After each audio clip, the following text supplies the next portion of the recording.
하여 주시옵소서. 하나님, 우리의 간절한 기도 반드시 응답하여 주시옵소서. 예수님의 이름으로 기도합니다. 아멘. 하나님의 말씀 보겠습니다. 요한복음 5장입니다. 요한복음 5장 1절부터 14절까지.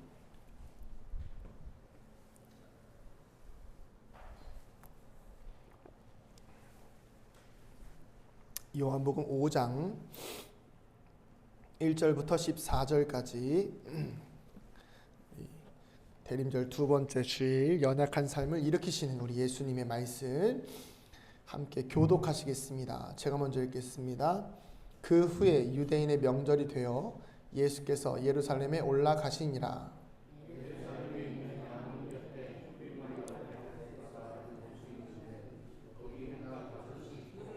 그 안에 많은 병자, 맹인, 다리 저는 사람, 혈기 많은 사람들이 누워 물의 움직임을 기다리니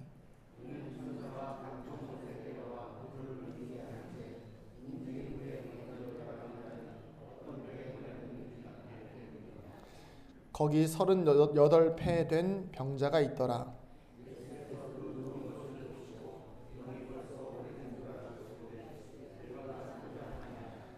병자가 대답하되 주여 물이 움직일 때에 나를 못에 넣어주는 사람이 없어. 내가 가는 동안에 다른 사람이 먼저 내려가나이다.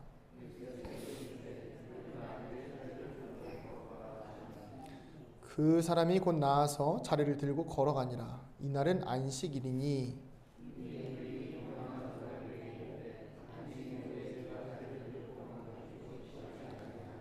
대답하되 나를 낫게 한 그가 자리를 들고 걸어가라 하더라 하니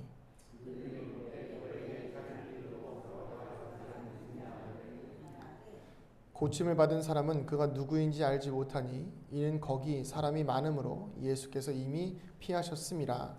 그 후에 예수께서 성전에서 그 사람을 만나 이르시되 보라 내가 나았으니 더 심한 것이 생기지 않게 다시는 죄를 범하지 말라 하시니 아멘. 오늘 말씀은 대림절 두 번째 말씀, 예수님의 말씀입니다. 성경에 보면 여러 가지 기적들이 좀 나와요, 그죠? 여러분들 이 기적들을 어떻게 보십니까? 사실로 보십니까? 아니면 그냥 뭐 이렇게 영웅담처럼, 가상현실처럼, 소설처럼 그렇게 여기십니까? 이 모든 일은 사실입니다. 믿으십니까? 신앙의 기본은 이 성경에 있는 모든 말씀의 내용이 사실임을 믿고 인정하는 내용이 인정하는 데서부터 시작됩니다. 오늘 말씀에 나오는 이 상황은 참 안타까우면서도 한편으로는 개인적으로는 이렇게 무슨 전래동화를 보는 것 같은 그런 느낌이 들지만 이 본문에 나오는 내용은 모든 게 다 하나도 빠짐없이 사실이라는 거예요. 상황은 이렇습니다. 38년 된 병자가 있어요. 이 사람이 그 베데스다 연못에서 38년 동안 누워 있었는지 아니었는지는 모르겠으나 아무튼 38년 동안 누워 있던 사람이었어요. 그러니까 대략 나이를 짐작해 보자면 태어나면서부터 누워 있었어도 38. 적지 않은 세월을 누워 있었던 사람인 것이죠. 예수님이 6월절 가까이가 되셔서 이 예루살렘에 올라가시는 과정 가운데 이 사람을 만나게 되시죠. 이 사람을 만나는 곳이 어디냐면 이 양의 문이라는 곳이에요.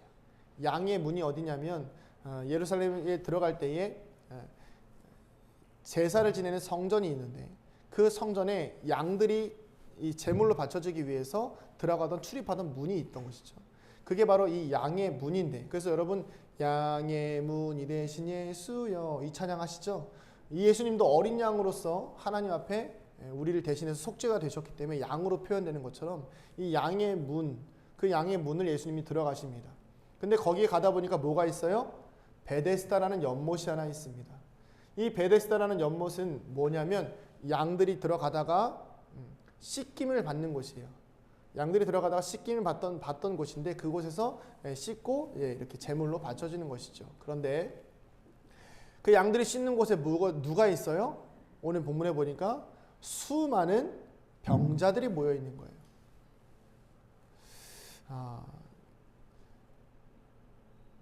그 짐승들이 쓰는 곳인데 그 병자들이 모여 있는 것 자체가 조금은 좀 느낌이 좀 그렇게 좀 좋지 않죠. 예. 뭔가 안타깝고 안쓰럽죠. 근데 그 이유가 너무나도 분명해요. 그게 뭐냐면 천사가 내려와서 뭐 마치 선녀가 내려와서 씻고 가고 이런 게 아니라 천사가 내려와서 물을 움직인대요. 천사가 내려와서 물을 한 번씩 이렇게 움직인다는 거예요. 그럼 그 물에 들어가는 사람, 제일 먼저 들어가는 사람은 어떤 병에 걸렸든지 낫게 된다. 여러분, 만약에 이런 일들이 지금 이 시대에 일어나면 어떻게 될까요? 난리가 나겠죠. 난리가 나겠죠. 그 저기나 마찬가지죠. 뭐 이렇게 어디죠? 그 새해가 되면 어디 가가지고 이렇게 막 아들 낳는 뭐 돌 만지고 이러면 아들 낳는다 이런 거, 그죠? 네. 그런 것처럼 보이시겠지만 이 내용은 사실입니다. 왜냐하면 7절에 보면 이 38년 된 병자가 뭐라고 증언하죠? 같이 한번 읽어볼게요.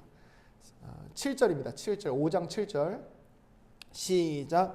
병자가 대답하되 주여 물이 움직일 때에 나를 못에 넣어주는 사람이 없어 내가 가는 동안에 다른 사람이 먼저 내려가나이다. 아멘.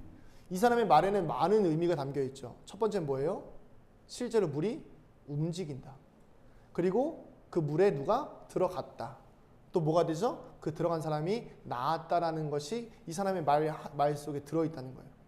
그렇다면 천사가 물을 움직이는 것도 사실이고 그 안에 들어갔던 사람이 어떤 질병에 걸렸든지 나아서 오는 것이 사실이라는 건데요. 이 38년 된 병자가 38년 동안 거기에 있었는지 아니면 수십 년 동안 그 뭐 몇 년 동안 있었는지는 모르겠으나 중요한 것은 뭐예요? 그곳에 들어갔던 이 모든 병자들이 나아서 뭘 경험해요? 회복을 경험했다는 거예요. 그걸 보니까 이 병자가 뭘 하고 있는 거예요? 자기 자신도 낫고 싶으니까 거기서 물이 움직일 때 들어가기를 바라고 있다는 거죠. 여러분, 처음에는 저도 과거에는 그런 생각을 잘 못했습니다. 그냥 그래 누군가 좀 도와주면 되겠구나. 예수님 좀 도와주시면 되겠네. 그리고 예수님을 만나면 이 사람이 좀 변하면 되겠네 라고 생각했지만 조금만 더 상황을 자세히 보니까요. 이게 좀 어이가 없습니다. 보세요. 물이 여러분 언제 움직이겠습니까? 1년에 한 번 움직이나요? 그런 얘기 없죠. 그리고 아침에 움직인다는 얘기 없죠. 점심에 움직인다는 얘기 없죠. 전혀 뭐가 없는 거예요? 아무런 징조가 없어요. 그냥 어쩌다가 갑자기 와서 천사가 물을 탁 건드리고 가는 거예요. 그럼 여러분 거기에 있는 사람들이 졸 수 있겠습니까? 아니 조는 건 둘째치고 잘 수 있겠습니까? 못 자겠죠. 왜요? 언제 물이 움직일지 모르니까. 밥은 먹을 수 있을까요? 제대로 못 먹겠죠. 이렇게 먹겠죠. 왜요? 언제 움직일지 모르니까. 아주 신경이 곤두선채로 그 안에 다 모여있을 거예요. 근데 그 중에 누구만 들어갈 수 있어요? 단 한 사람만 들어갈 수 있다는 거죠. 얼마나 사람의 마음이 피폐해질까요? 수도 없는 긴장 속에서 살아가고 있고 그리고 몇 사람이 나보다 먼저 들어가는 것을 본 이 병자의 마음은 어떨까요? 나는 이번에도 안 됐구나. 나는 이번에도 날 누구도 도와주지 못하는구나. 보니까 이게 내가 보니까 안 되겠어. 누군가 나를 도와줄 사람이 좀 있어야겠는데? 그러니까 예수님께 이런 이야기를 하는 건 아니겠습니까? 제가 여기서 이런 묵상을 좀 하다가 조금 더 말씀을 보다 보니까 당황스러운 게 또 하나 더 있어요. 그게 뭐냐면 도대체 이 사람들이 왜 여기 있는 거야 싶은 사람들이 있는 거죠. 3절을 한번 읽어보겠습니다. 5장 3절입니다. 시작. 그 안에 많은 병자, 맹인, 다리 저는 사람, 혈기 마른 사람들이 누워 물의 움직임을 기다리니. 아멘. 여러분, 보통은 가능성이 있는 사람들이 거기 있어야 되는데 가능성이 없는 사람들이 거기 있어요. 누가 있죠? 맹인이요, 맹인. 물의 움직임을 봐야 되는데 보질 못하네요. 근데 거기 앉아 있는 거예요. 누가 도와주길 바라지만 여러분 보는 사람이 먼저 들어가서 낫는 게 먼저지요. 사람은 이기적이잖아요. 내가 먼저 들어가는 게 낫는 건 아니겠습니까? 이 맹인은요, 자기가 보지도 못하고 어쩌다가 우연히 한번 뭐 누가 실수로 뛰어가다가 밀어야 들어갈 수 있는 건 아니겠습니까? 근데 그 사람들이 거기 있는 거예요. 뭘 하고 있는 거예요? 헛된 소망을 바라고 있는 거죠. 또 누가 있어요? 누워 있는 사람들. 오늘 이 38년 된 병자와 같은 사람들 아니겠습니까? 누가 도와주지 못하는 상황이잖아요. 그 병자들이 모여있는 곳에서 누가 선한 마음으로 야, 너 먼저 들어가라. 이게 가능하겠습니까? 아니요. 안 돼요. 근데 거기 누워있는 거예요. 누워서 뭐 하고 있는 거예요? 아휴, 또 하나 오늘 살아났네. 아휴, 저 사람 또 병고침 받았네. 난 언제 병고침 받으려나? 마음에 뭐만 쌓여가요? 절망만 쌓여가요.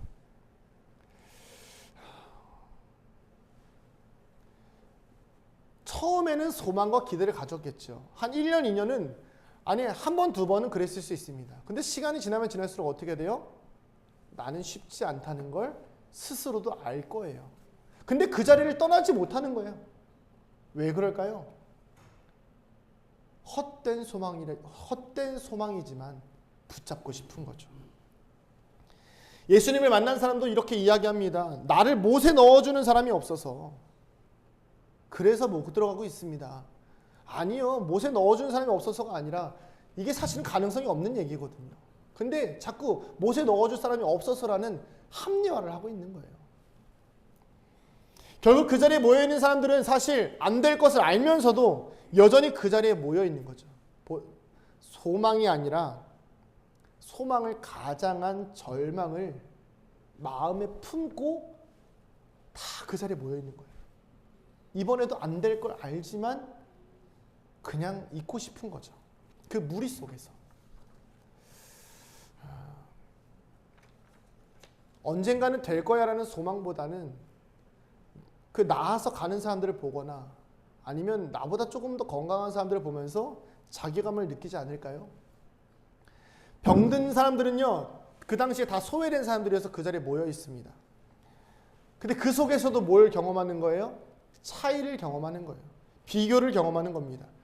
아, 내가 차라리 눈이 안 보이는 게 아니라 눈은 좀 보이고 다리만 좀 온전했으면 뛰어들어갈 수 있을 텐데. 이런 비교하지 않겠습니까? 아, 내가 조금이라도 움직일 수 있다면, 아, 내가 맹인만 아니라면, 내가 저 사람들보다 조금이라도 빨리 움직일 수 있다면 너 얼마나 좋았을까. 스스로의 처지를 비판하며 비관하며 판단했을 그 삶의 모습이 마치 이 시대를 살아가는 우리 크리스찬들과 같지 않나 생각을 해봅니다. 끝없이 누군가와 비교를 하죠. 우리는 우리끼리 모여있으면서도 끝없이 우리 안에서 비교를 합니다. 그리고 부러워합니다. 나의 삶은 여전히 이 자리에 있지만 다른 사람들이 잘 되는 걸 보면서 한탄하고 탄식하고 아쉬워합니다. 늘 삶에서 천사가 도와주기를, 그런 기적들을 바라고 있지만 실제로 내 삶에서는 이 누워있는 환자처럼, 누워있는 병자처럼 아무것도 하지 않는 무기력한 삶을 살고 있는 것이죠. 다 모든 크리스천들이 대부분 이런 신앙의 생활을 하고 있지 않습니까? 보통 이런 말씀 많이 하죠. 기도하면 다 될 거야. 기도하면 다 잘 될 거야. 다 잘 될 거야. 다 잘 될 거야.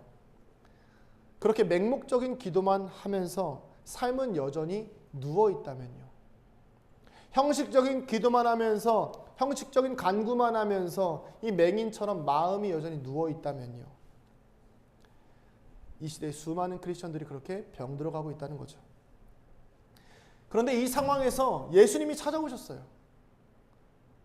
그리고 너무 간단하게 상황을 해결해 주셨어요. 같이 한번 읽어보겠습니다. 6절에서 8절입니다. 시작. 예수께서 그 누운 것을 보시고 병이 벌써 오래된 줄 아시고 이르시되 내가 낫고자 하느냐. 병자가 대답하되 주여 물이 움직일 때에 내가 가는 동안에 다른 사람이 먼저 내려가나이다. 예수께서 이르시되 일어나 내 자리를 들고 걸어가라 하시니 아멘. 여러분 너무 간단하죠? 너무 간단해요. 예수님이 오셔서 그저 일어나 걸어가라 하니까 끝나버렸어요. 보통은 과거에는 이런 말씀들을 많이 전했을 것 같습니다. 여러분, 예수님이 찾아오시면 상황 해결됩니다. 그럼 다들 아멘 하시죠. 근데 지금은 아멘 하시면 안 될 것 같죠?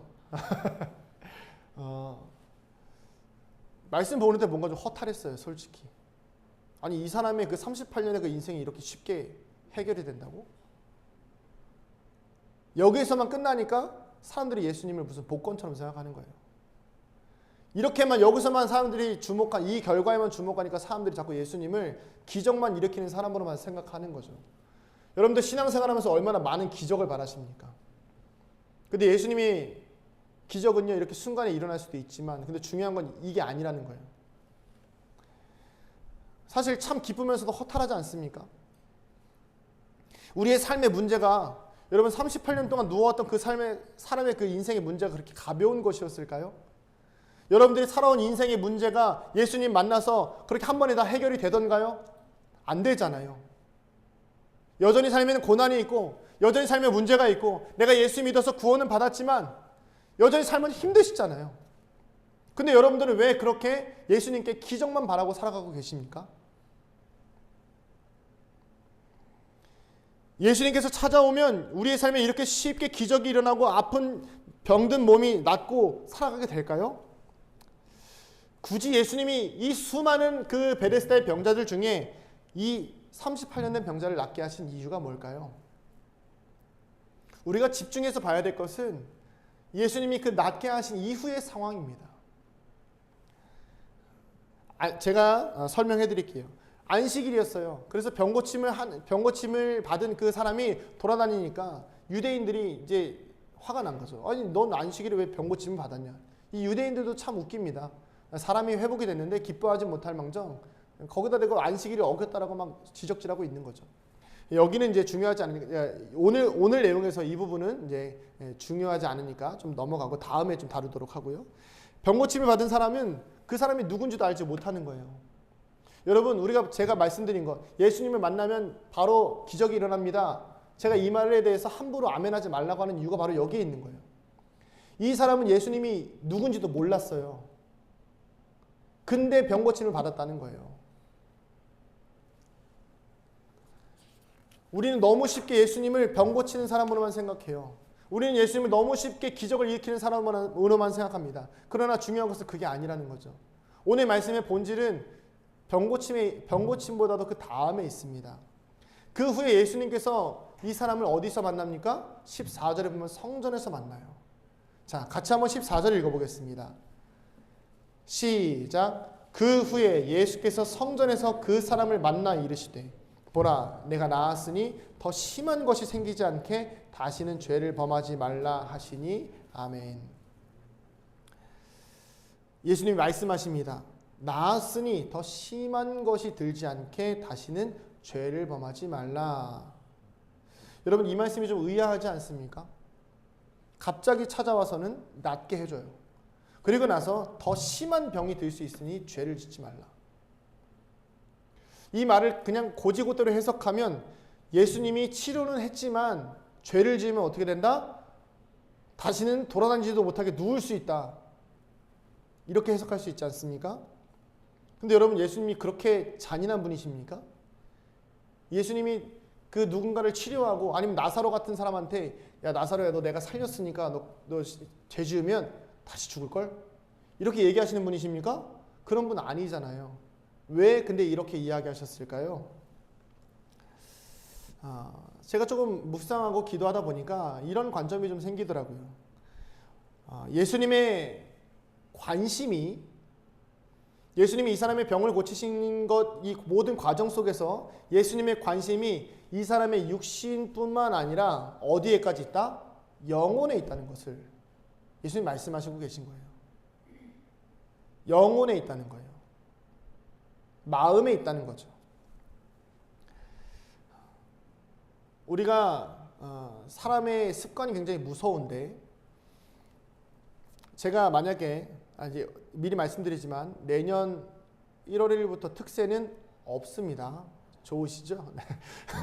특세는 없고, 네, 이제 매 주마다 최대한 많은 인원들이 모였을 때 이제 은혜를 깊이 나누길 원해서 특세 대신에 이제 1월 전체를 그렇게 특세처럼 예배를 그렇게 뜨겁게 하려고 하는데요. 근데 중요한 것은 무엇이냐면 여러분 보통 우리가 특세하는 목적 중에 하나가 뭐예요? 삶의 습관을 많이 바꾸자. 그래서 뭐 우리 교회는 이제 일주일 정도 하지만 다른 교회들은 막 한 달 할 때도 있고요, 막 40일 할 때도 있습니다. 그러면 40일 지나면 사람이 바뀔까요? 죄송하지만 삶의 습관이 잘 안 바뀝니다. 끝났다고 너무 행복해하면서 41일째에 꿀잠을 자겠죠. 안 간다 이러면서 깼는데 나도 모르게 끄고 다시 자잖아요. 저도 그래요. 습관이 무섭거든요. 말의 습관도 마찬가지고요. 삶의 모든 패턴들이 다 그래요. 자, 그런데 오늘 이 병자는요 38년을 뭐 했어요? 누워 있었어요. 그리고 이 사람이 수도 없이 본 건 뭐예요? 끝없는 좌절, 끝없는 절망, 아무리 해도 안 되는 포기, 들어가고 싶어도 들어가지 못하는, 안간힘을 다해서 기어가고 있지만 나보다 앞서가는 사람들을 박탈감, 좌절과 절망 아닐까요? 그런데 이제 이 사람이 그토록 걷고 싶었던 걸음을 걷게 된 거예요. 얼마나 이 사람이 좋았겠습니까? 근데 제가 뭐라고 말씀드렸어요? 뭐가 무섭다? 습관이 무섭다. 마음의 병은 회복이 안 된 거예요. 이 사람이 몸은 회복이 되어져서 걸어 다닐 수 있고 다 할 수 있지만 뭐가 회복이 안 돼요? 마음이 회복이 안 된 거죠. 이게 무엇을 의미합니까? 여러분, 그냥 냉정하게 이야기해 볼게요. 우리가 지금 예수님의 기적이니까 이 사람이 걷게 됐다 박수칠 수 있지만 보세요. 그냥 이 사람 뭐예요? 누워있다가 걷는 거예요. 우리에게는 뭐예요? 일상이잖아요. 이 사람은 자신이 뭔가 대단한 경험을 했지만 사실 이 사람은 이제 뭐 해야 되는 거예요? 먹고 살아갈 걱정을 해야 되는 사람인 거죠. 돈을 벌어야 돼요. 가정을 이루어야 돼요. 그리고 앞으로 걷는 이 주어진 다리로 튼튼하게 일하면서 살아가야 됩니다. 그냥 일상을 살아야 되는 거죠. 현실은 바뀌었으나 마음이 뭐가 되는 거예요? 일어나질 못하는 거예요. 여전히 베데스다 연못 가운데에서 빌어먹고 있던 그 병자들과 다를 바가 없는 거죠. 여전히 마음에 뭐가 있어요? 나보다 앞서가는 사람들에 대한 낮은 자존감이 있고요. 나 같은 사람이 과연 그 못에 들어가서 회복될 수 있을까라는 막연한 공포감과 두려움만이 늘 마음속에 가득한 이 사람. 몸은 회복이 되었지만 마음이 성장하지 못한 이 사람. 그는 과연 자신의 삶을 살아갈 영혼의 힘이 있을까요? 제가 노숙인들을 인터뷰한 내용을 조금 본 적이 있는데 이분들이 참 대단하십니다.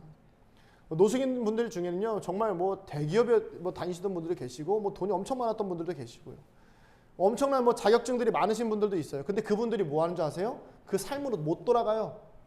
왜 그런 줄 아십니까? 마음이 거길 돌아갈 힘이 없는 거예요. 그 삶을 다시 살아낼 능력은 있지만 마음에 힘이 없는 거예요. 그러니까 그 삶이 차라리 좋다. 누구도 나에게 관심을 갖지 않는 그 삶이 차라리 좋다. 누구도 나에게 신경을 쓰지 않는 그 삶이 차라리 좋다. 그래서 그 노숙인의 삶을 사는 분들이 계시더라는 겁니다. 예수님이 말씀하시는 부분이 과연 예수님이 말씀하시는 부분이 이런 게 아닐까요? 육신의 몸은 나았으니까 네가 건강하게 살아갈 수 있겠다. 그러나 너의 마음이 여전히 절망 안에 담겨져 있다면, 너의 몸은 회복이 되었으나 너의 마음은 여전히 그 베데스다 연못가에 있다면, 그래서 그 여전히 그곳에서 좌절과 절망을 누리고 있다면 이제 더 이상은 그러지 말라는 거예요. 그래서 더 심한 병에 들지 않게, 더 심한 우울증에 걸리지 않게, 더 심한 자괴감에 걸리지 않게, 더 심한 무기력증에 걸리지 않게 다시는 죄를 짓지 말라. 이제 너는 깨끗함을 받았으니 이제는 건강한 사람으로 살아갈 수 있는 너의 마음에 무엇을 가져라? 힘을 가져라는 거예요. 여러분, 이게 정말 중요합니다. 사람은 몸이 무너진다고 해서 끝나지 않아요. 어디서 무너지는지 아십니까? 영혼이 무너질 때 끝나는 거예요. 그래서 여러분 우리는 영혼이 살아야 삶이 변한다라는 표어를 그렇게 1년 동안 외쳤던 겁니다. 사랑하는 성도님들, 보통 우리는 구원만 받으면 끝났다고 생각해요. 근데 이 구원받은 상황이 오늘 이 병자가 일어난 상황과 똑같지 않습니까? 구원만 받으면 끝났다고 생각하는 거죠. 그런데 뭐가 해결이 안 됐어요? 마음의 문제가 해결이 안 됐어요. 구원은 시작입니다. 저를 좀 따라 하실까요? 구원은 시작이다. 이제 시작한 거죠. 평생을 누워있던 사람이 일어났어요. 그러면 거기서 끝이 아니라 이제 거기서부터 시작인 거죠. 죽는 날까지 주어진 삶에 감사하면서 다시는 그 누워있던 삶에서 느끼던 좌절과 절망에 빠지지 않기 위해서 그 예수님을 만났던 순간을 묵상하고 기억하면서 매일매일 한 걸음 한 걸음 앞으로 나아가는 거예요. 여러분, 이스라엘 백성들이 광야에서 불평불만을 많이 했죠. 근데 그들이 주로 했던 내용이 무엇입니까?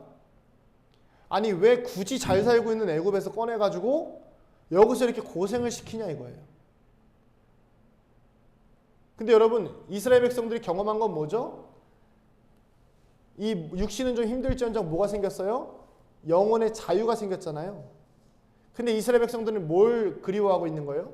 애굽에서 먹던 음식과 애굽에서 지내던 그 삶들을 그리워하면서 자신들이 통제당했던 그 시절이 더 행복했다라고 이야기하는 거예요. 오늘 이 38년 된 병자가 몸은 나았지만 마음이 회복이 안 되면 무슨 얘기 하겠습니까? 아, 그 예수란 사람 굳이 나를 이렇게 세워놔가지고 인생이 이렇게 힘들 줄 알았으면 차라리 누워있는 게 나을 걸. 아, 뭐 굳이 이렇게 살게 해가지고 누워있는 게 나을 줄 알았으면 내가 그냥 돌아가서 그냥 그 사람들하고 같이 가만히 있으면 불쌍하니까 먹을 거 주고 그 안에 병자들끼리 모여가지고 아유 야 너도 힘들지 나도 힘들다 이러면서 그냥 복작복작 살아가면 될 것을 왜 이렇게 힘들게 나를 일으켜 세워놨나 라는 생각하지 않겠습니까? 마음이 회복이 안 되면요 이런 얘기하게 되는 거예요. 왜 굳이 일으켜서 이렇게 힘들게 하는 거야? 주님을 오히려 원망하더라는 거죠. 여러분 이렇게 마음이 무너진 채로 살고 싶으십니까? 하루를 살더라도 하나님의 자녀로 자유를 누리며 살아갈 수 있는 삶을 살아가야 하지 않겠습니까? 우리는 구원받았습니다. 믿으시죠? 그러면 그날 하루 기쁘고 끝나는 것이 아니라 우리의 삶의 모든 순간이 매일 한 걸음 한 걸음이 베데스다 연못가에 누워있는 그 병자의 삶을 묵상하는 것이 아니라 이제는 걸어갈 수 있는 새 힘이 다리가 생겼고 다시 살아갈 수 있는 이 몸이 생겼으니 그 과거의 삶은 이제 덮어두고 마음의 건강함, 영성을 가지고 주님을 의지하면서 나를 구원하시는 분이 예수라는 것을 알았으니 성령과 동행하면서 살아야 되지 않겠습니까? 늘 하나님 앞에서 기쁘고 즐거운 삶을 살기 위해 하나님을 묵상해야 되지 않겠습니까? 예수님이 말씀하신 더 이상 죄를 범하지 말라고 하신 것은 마음으로 더 이상 죄를 짓지 말라는 거예요. 내가 너희를 구원했고 내가 너희를 살렸는데 너희는 왜 이렇게 패잔병처럼 살아가고 있느냐? 아니다. 너희는 더 이상 죄의 자녀가 아니라 죄의 종로로 타는 자녀가 아니라 하나님의 자녀다. 주님께서 말씀하고 계신 거예요. 무너질 수 있습니다. 쓰러질 수 있어요. 그러나 그 무너짐과 쓰러짐으로 인해서 다시 그 베데스다 연못가로 기어가지 말라는 거예요. 요행을 바라고 거짓된 소망을 바라고 절망을 향해서 걸어가지 말라는 것입니다. 인생에 즐거운 일만 있으라는 것 아닙니다. 힘들죠. 쉽지 않은 일들이 많이 있습니다. 그러나 그 고난과 절망스러운 상황 속에서도 나를 일으켜 주신 주님의 도우심, 그것을 기억하면서 살아가는 거예요. 우리는 보여지는 현상에만 너무 집중할 때가 있습니다. 이 보여지는 현상만 너무 보다 보니까 그게 일어나야지만이 하나님이 살아계신 것 같을 때가 있어요. 그럼 여러분 하루하루가 매일매일 여러분들에게 삶의 기적이어야 되지 않겠습니까? 매일매일 여러분들은 좋은 일만 있어야 돼요. 근데 그게 아니라는 거죠. 우리 주님이 말씀하시는 진짜 신앙생활은 그리스도의 사랑으로 하루하루를 한 걸음 한 걸음 걸어 나아갈 수 있는 힘을 지니는 거예요. 이게 진짜 신앙이라는 거예요. 이게 진짜 믿음이라는 겁니다. 예수님이 말씀하시는 것은 이 앉아있는 이 38년 된 병자의 현상, 그 주어진 삶을 일으키시는 것이 아니라 그 영혼을 살리시고자 이 사람에게 그 말씀을 하신 거죠. 말씀을 정리하겠습니다. 여러분, 예수님은 연약한 자를 일으키십니다. 그 연약함은 단순히 육신의 연약함뿐만 아니라, 그래요, 여러분, 예수님이 기적을 일으키실 수 있습니다. 그런데 거기서 끝나는 것이 아니라 우리의 마음의 상태가 회복이 되는 것이 진짜 하나님의 역사고 하나님의 일이라는 것이에요. 제가 이런 예를 좀 생각해 봤는데, 안 좋은 소비 습관에 가진 사람이 있어요. 돈을 막 흥청망청 쓰는 거예요. 이 사람이 정말 간절히 기도합니다. 주님, 돈을 주세요. 간절히 구합니다. 돈을 좀 주세요. 지금 제가 돈을 헤프게 쓰지 않았습니다. 주님, 저는 이웃에게 돈을 많이 나눠줬고요. 제가 가진 돈을 막 잘 썼습니다. 주님, 근데 제가 돈이 없습니다. 돈을 좀 주세요. 갑자기 기적처럼 복권에 당첨이 된 거예요. 와, 그냥 현실이 아니니까 100억 1000억 됐다고 해봅시다. 얼마나 행복합니까? 주님 감사합니다. 1년 뒤에 지나 보니까 이 사람의 돈이 한 푼도 없는 거예요. 왜 그럴까요? 하나님이 기적은 주셨지만 뭐가 없어요? 삶의 습관이 안 바뀐 거예요. 그러면 망하는 겁니다. 아무리 하나님이 여러분들에게 기적을 일으켜 주신다 하여도 여러분들의 영혼의 삶의 습관이 바뀌지 않으면 결코 삶의 변화는 일어나지 않습니다. 다시는 베데스다 연못으로 가지 않는 우리 모두가 되길 소원합니다. 과거만 보면서 후회하지 마세요. 이미 지나갔습니다. 그때가 좋았지. 그때로 돌아가고 싶다. 그러지 마시고요. 오늘을 살게 하시고 이 앞으로의 삶을 살아가게 하시는 그 주님의 인도하심을 붙잡고 한 걸음 한 걸음, 때로는 인생에 고난이 있을 수 있지만 그 고난 속에서도 한 걸음 한 걸음 걸어 나아가면서 우리 영혼의 성장을 이룰 수 있는, 우리 영혼의 성숙을 이룰 수 있는 저와 여러분 되기를 주님의 이름으로 축복합니다. 우리의 무너진 영혼을 일으키시는 그 주님을 붙들고 소망을 얻게 되기를 간절히 주님의 이름으로 축복합니다. 기도하겠습니다. 우리 시간 같이 한번 기도하실 텐데, 하나님, 제 영혼이 주님께서 구원해 주셨지만 여전히 내 영혼은 베데스다 연못에서 좌절을 경험하고 있습니까? 내 영혼은 여전히 절망이고, 내 영혼은 여전히 낮은 자존감이고, 내 영혼은 여전히 과거에 매여서 기쁨을 누리지 못하고 있습니까? 죄에 빠지지 않도록 조심해라. 그 주님의 말씀을 기억하여서 성령님, 이 시간 내 마음을 일으켜 세워주시옵소서. 내 육신뿐만 아니라 내 마음도 일으켜 세워주시옵소서. 간절히 주님께 기도하는 시간 갖도록 하겠습니다. 기도합니다. 아버지 하나님, 38년 된 병자의 육신만 일으켜 주신 것이 아니라 영혼까지도 일으켜 세우기를 원하시는 주님, 하나님, 육신이 회복되어졌다고 해서 영혼까지 회복되는 것이 아님을 고백합니다. 그러기에 주님 말씀하십니다. 다시는 더 큰 죄를 짓지 아니하도록 너의 마음을 주의하라. 주님, 그렇습니다. 우리 영혼이 하나님의 자녀로 살아갈 수 있도록, 나의 신분을 알아갈 수 있도록 은혜를 베풀어 주시옵소서. 삶에 고난이 오고 아주 작은 어려움이 찾아오면 우리는 자꾸 습관적으로 베데스다 연못으로 돌아가려고 합니다. 그래, 거기가 내 삶의 자리지.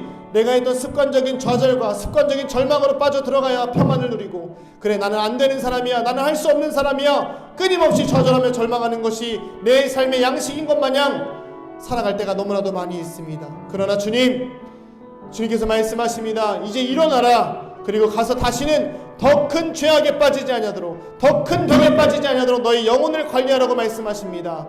주님, 우리가 그 영혼을 관리하기 위해서 주님께 나아갑니다.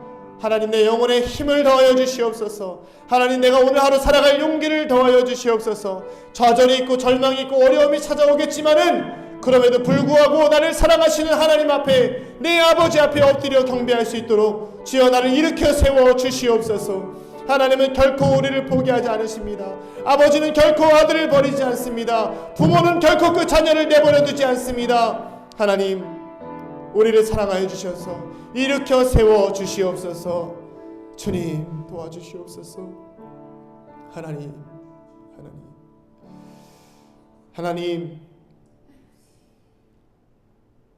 일으켜 세움은 받았지만, 구원은 받았지만 여전한 나의 삶의 습관이 절망이라, 여전한 나의 삶의 습관이 불평과 불만이라, 여전한 나의 삶의 습관이 유혹과 중독에 빠지는 일이라.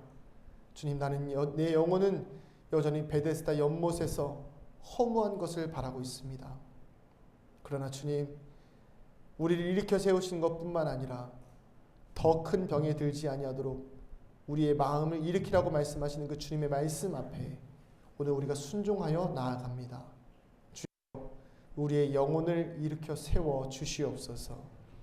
우리의 영혼이 더 이상 절망에 빠지지 않게, 좌절에 빠지지 않게, 불평과 불만의 습관에 길들여지지 않도록 우리의 영혼을 일으켜 세워 주시사 주님의 자녀로, 하나님을 아버지라 부를 수 있는 자녀의 자리로 불러주셨으니 오늘도 한 걸음 한 걸음 주님께 나아갈 수 있는 믿음의 용기를 더하여 주시옵소서.